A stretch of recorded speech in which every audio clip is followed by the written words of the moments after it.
hello everyone. Nice to see you all. Thanks for coming. Yeah, we're here to talk a little bit about Buck. So we are part of Buck. And Buck is a global creative studio that has offices in Los Angeles, New York, Sydney, and more recently in Europe, in Amsterdam, and in London, so that's where we are based. And yeah, we do work on a wide range of projects, but before diving too much into what Buck does, I guess that we can introduce ourselves. So let's do this. All right, so I'm Daniel. I'm originally from Brazil. I started my career as an animator, always being very curious about the intersection of different technologies and techniques, 2D, 3D, cell animation, everything in between that. Yeah, I've always loved to work with mixed media, mostly exploring complex shots, complex compositions. That's always been what I was keen on doing. And lately I've been working as an animation director, looking more at narrative structures, and basically how to get short stories to make them interesting to watch. And I'm Joe. I'm originally from Manchester, and before Buck, my background largely revolved around branding and graphic design. As an animator, I love to work with kind of really bold graphic forms, really focusing on the motion. So whenever I'd design something to animate, I'd just strip it of any detail so I could just really hone in on the keyframes. And I just enjoyed, generally trying to add a sense of almost interactivity into my motion, not on a technical level, but almost trying to kind of emit a feeling beyond the screen. I like this idea of trying to transmit a feeling or an emotion and try and surprise people or bring a sense of anticipation or just generally make people feel a bit uncomfortable. So yeah, me and Daniel spent a few years over in LA with Buck, and since then we've, as Daniel pointed out, we moved over to Europe to help establish an incredible team of animators. So yeah. Yeah, and then for some years now, Buck has been breaching into other different kinds of creative realms. So Buck has been not only doing animation, but also building identities, design systems, interactive experiences, even gaming. But motion and animation is part of our DNA. It's what we were known for originally, and some of these pieces you might recognize. So yeah, it's part of what we do. And these days, Buck has been working for a very wide range of clients, brands, projects. The company defines itself as a style-agnostic company. So yeah, pretty much we work in all the ranges of styles, which is super interesting, but also very challenging if you are an animator, because you constantly have to adapt to different kinds of visuals. Yeah, this challenge, however, it does open space for a lot of innovation in motion and create new stuff with high quality in unique ways. So as our clients, they seek for more and more value beyond just great animation. In the recent years, we try to start looking at what makes motion more meaningful, this extra layer of richness and value that you can offer, we call it the motion languages, or animation direction, or movement styles. We like to call it motion languages, and that's what we're going to talk about today. So, yeah, I guess that is you right there. Oh, no, it's me. It's actually you. Okay, so one way to define what a motion language is, it's a framework of decisions that shapes how and why things move. So in an oversimplification, if you say design says how things look, motion will define how things feel. So the ways of expressing the feelings and the sensations and all. All right, so what does a motion language actually look like? Generally speaking, what a lot of us will do is kind of take inspiration from design. So if it's kind of a rough and edges style or something with a textural feel, we'll kind of emulate that in animation as well. We'll kind of transmit that into how our keyframing feels with a lower frame rate maybe. But then if it's kind of UI-based or something a bit more vector-based, we generally kind of approach it with maybe, yeah, a higher frame rate or more precise keyframing. And then, yeah, there's also just general expectations kind of led by our experiences as human beings. So things that we're used to, such as a leaf blowing in the wind or how things fall to the ground with gravity. So yeah, there's certain visual qualities just tend to lend themselves to specific motion approaches, basically. And when design's already defined, there's kind of a bucket of motion components that we can kind of pull from to develop a motion style. So yeah, we can run through a few examples. So yeah, MadHive, it's a platform which offers sort of data-driven TV advertising to brands and networks, and they wanted a manifesto film of sorts to tell that story. And the art direction largely revolved around this kind of really blocky kind of forms with a punchy color palette. It was based on like the old TV testing patterns that you got. So design was already defined here, and it was up to animation to kind of extract from that. And again, this is kind of our usual, most common process going back, is seeing design already defined and pulling what we can from it. So again, there's a lot of high contrast here, so we were just thinking about what does that mean for motion. And so yeah, that contrast we transferred in thinking about like our keyframes. You know, since there weren't a lot of gradients, we thought, you know, let's lean into hold frames and just jump to the next frame and really embrace that rather than kind of going for the classic kind of smooth motion. So yeah, design just kind of led us to that result. It gave us a way in. So yeah, we'll play the film to just show how the design language and animation language kind of aligned. How can advertisers participate in the new wave of television? How can they play in the vast frontier of TV advertising? Well, the tech stack would have to unravel. The journey must include fewer jumps, clunky systems streamlined, the status quo redefined. The path can be simple, trusted, accountable, clear, but someone's got to shake it up, change it up, blaze a new trail. So that's what we did. That's what we've created. A place for the bold who want to make big decisions, the curious who keep charging ahead, the bright minds who conquer complicated problems. We're not just ahead of the curve, we're future-proofed from the ground up.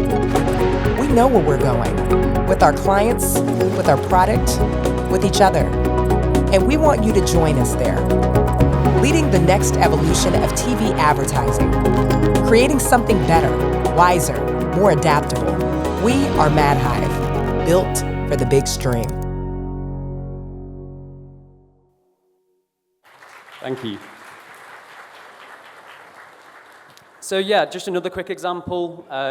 We follow the same principle and process for these loops we created for Viacom. Again, we extract what we take from design. This rough textural style, we kind of took to animation. The designers were working in Photoshop, so we pretty much just said, let's also work in Photoshop for animation, so we maintain that textural feel, just directly looking at what design we're doing. Yeah, nothing particularly groundbreaking, and a lot of you here will work in the same way, taking what you can from design. But it works, and it feels right, and it's a process that has always kind of worked. Cool. On another example, a couple of months ago, we finished this animation project for a brand called Nothing. We were showcasing a new software updates from the brand.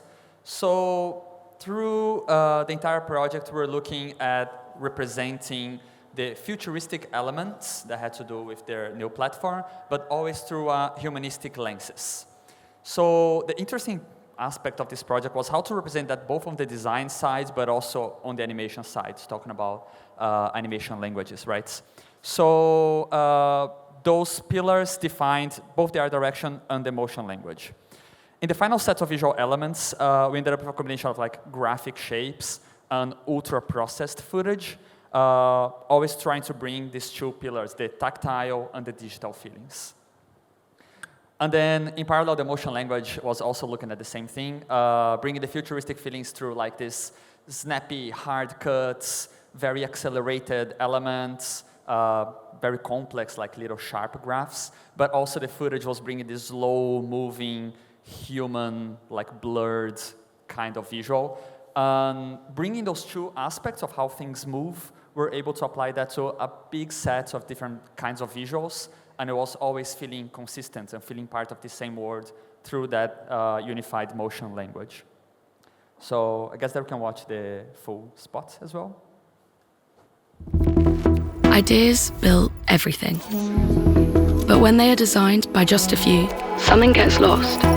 They're made safe, predictable, perfect walled gardens. That ends here, because the best ideas aren't meant to stay locked away. Welcome to the playground. A place where apps are made to your needs, so you can invent your own world. Let's make creation more personal than ever. Dream it, build it, feel it. No walls, no maps, no blueprint. Just ideas. Yours. Forget perfect. What's real is what really matters. This is personal technology. Alive, adaptive, and infinitely yours.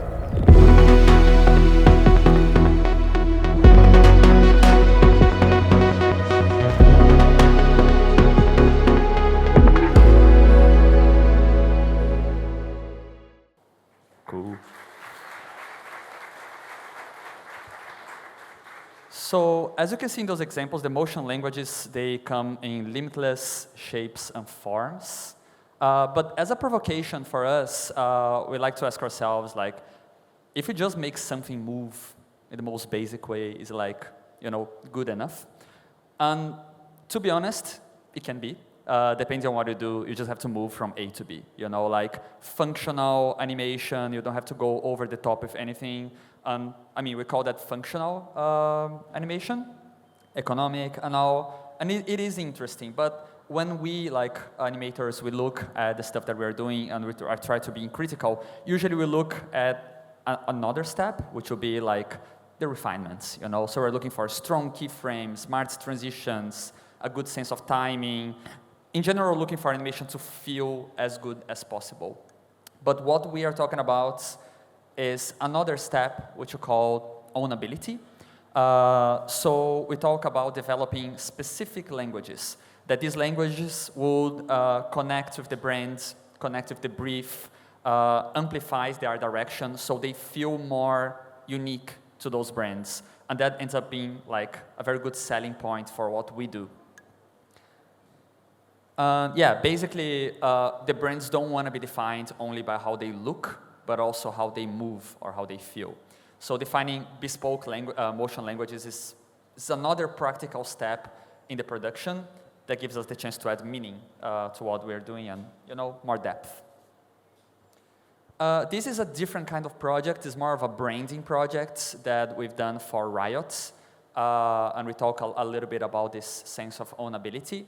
So Riot has this tournament for League of Legends called MSI, or Mid-Season Invitational, and we're asked to develop the new visuals for that specific event.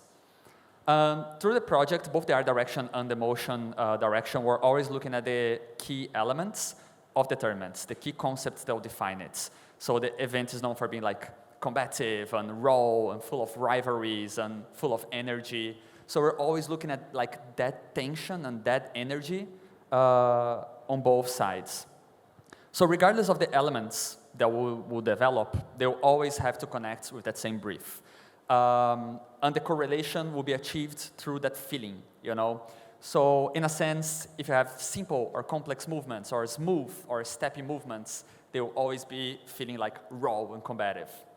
So when you put loads of different kinds of elements together, they kind of match, In here we have like some punchy typography, but we also have some smooth curves. They're kind of like steppy, low frame rate, very smooth, high frame rate elements in the background, big scale. So all of that was always looking at being punchy, And then you can have a full range of elements that manage to coexist in that same space.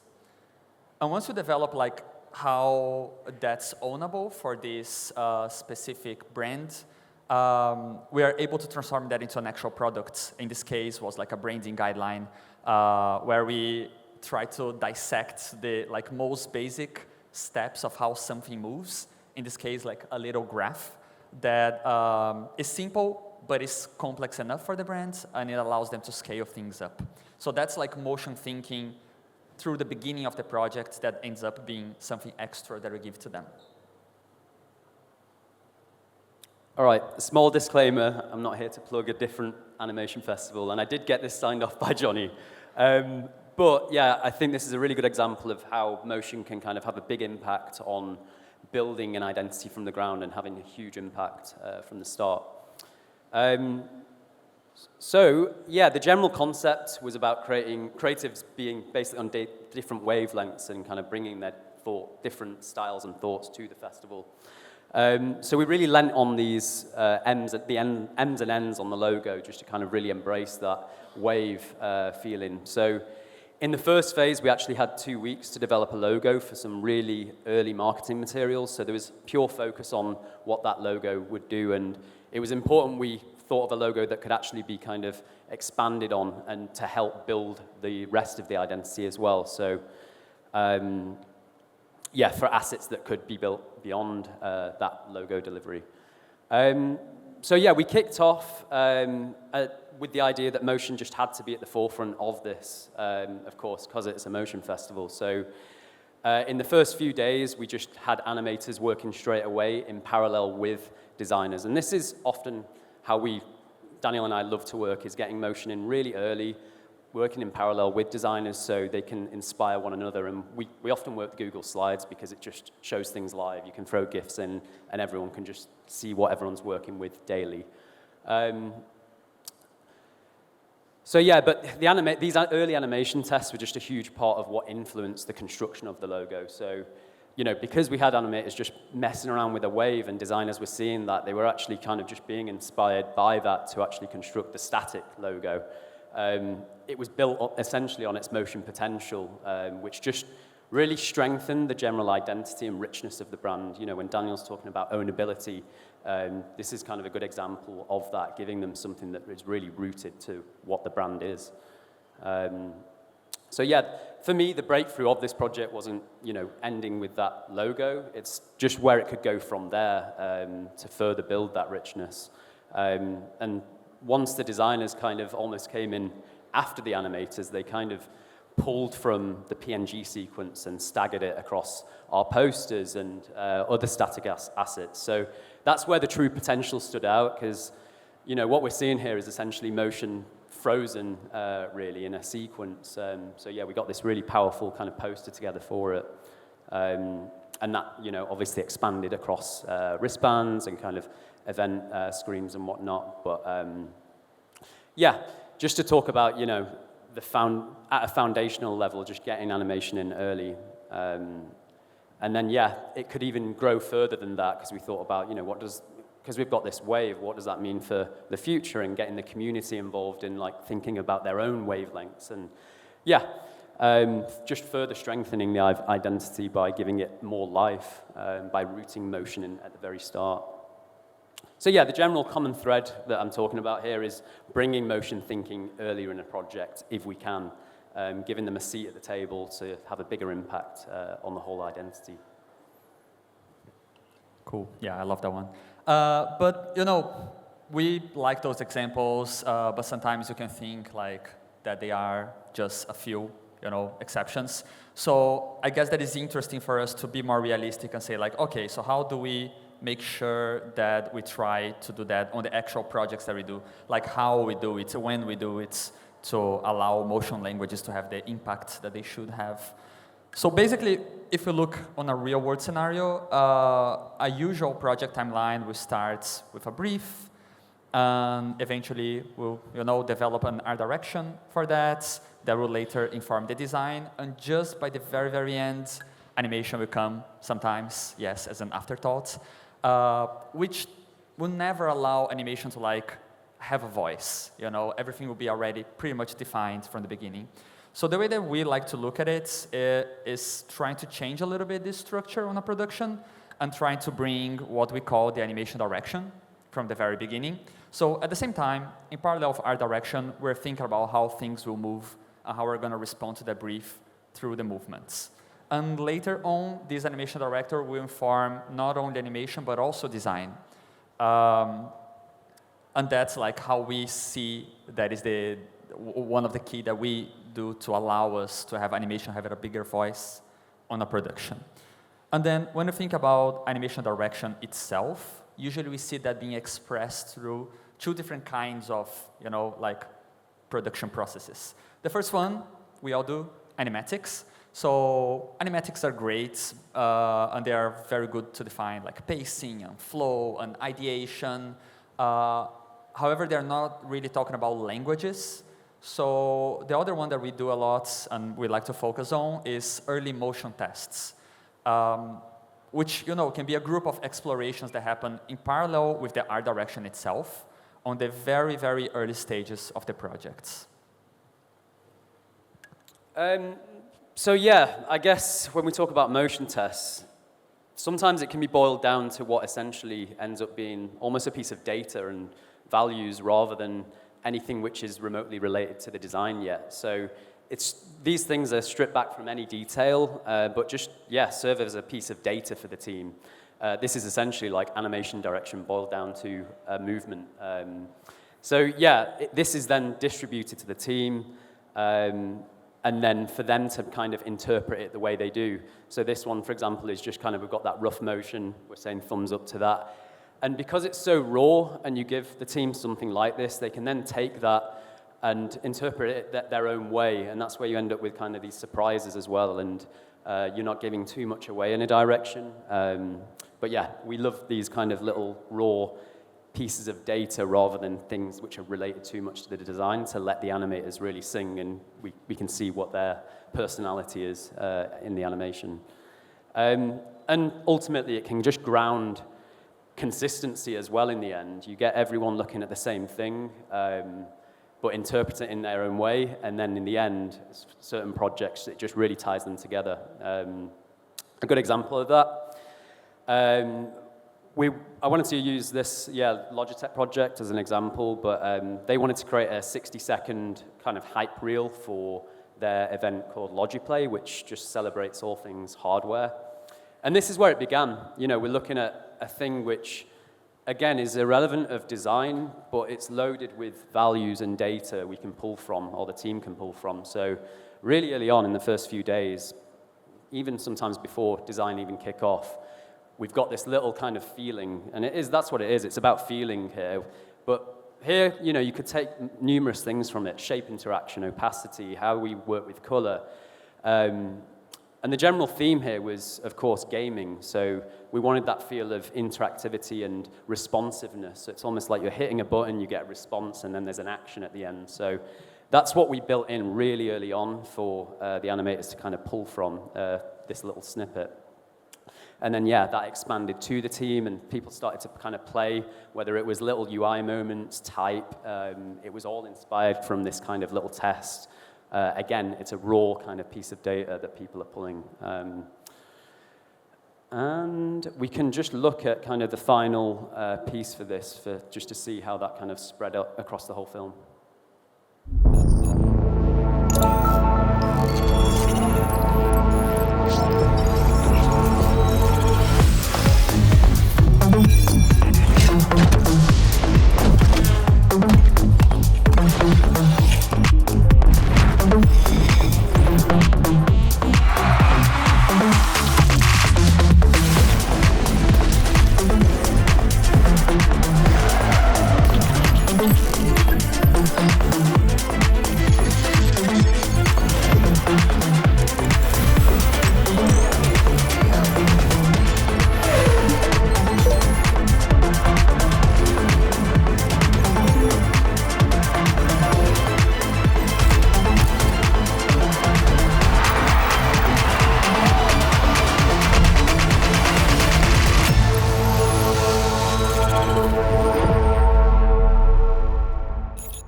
Nice one.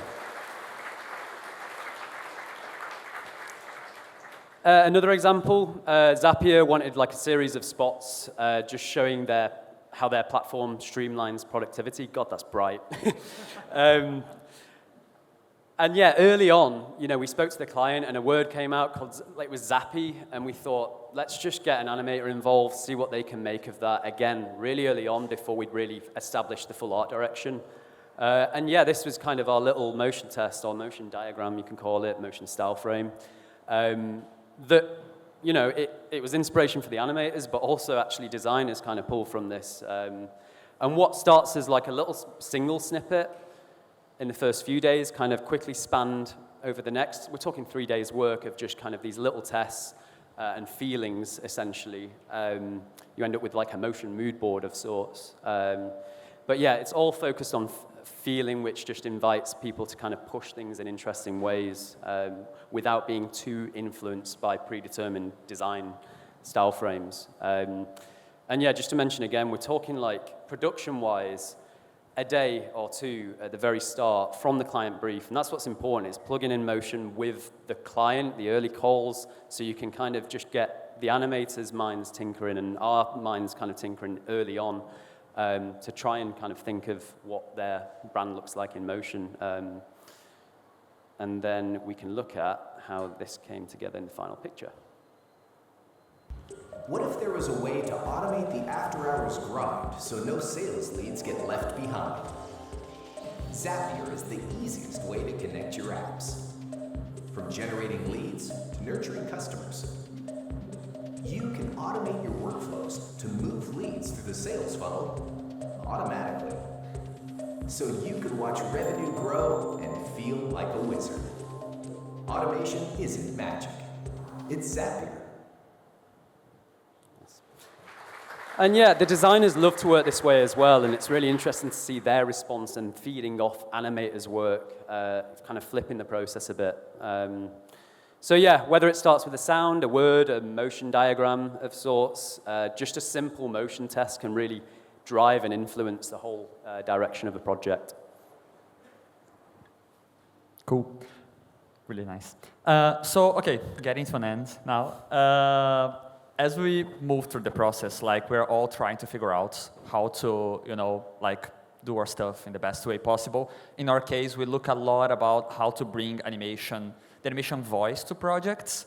There is no real formula how to do that. I mean, we try to guess some things, but we can ask ourselves a few questions. So, at first, is there an opportunity to identify and create a motion language in this brief? Because it's incredible that it's not only the big briefs and all, sometimes they're very, very tiny projects, but they do have a lot of potential and a lot of room to explore something and bring that to another level. And yeah, can I introduce motion thinking earlier in the project? So whether you're an animator or a producer, is there value in bringing things earlier on in the process? And finally, if we do that, if we manage to identify that, yes, there's potential, yes, we could bring an animator for 2 days earlier, can we produce something that is going to be a GIF or a little animation curve or a little sound or a word or anything that we are going to be able to reference through the project? We look back and we always bring that back to inform design, to inform animation as a small reference. So yeah, as technology just continues to reshape the way we work, we believe that there's still innovation and purpose behind the motion. And we think only us can bring that, or we can bring that. Thank you. Thank you, everyone.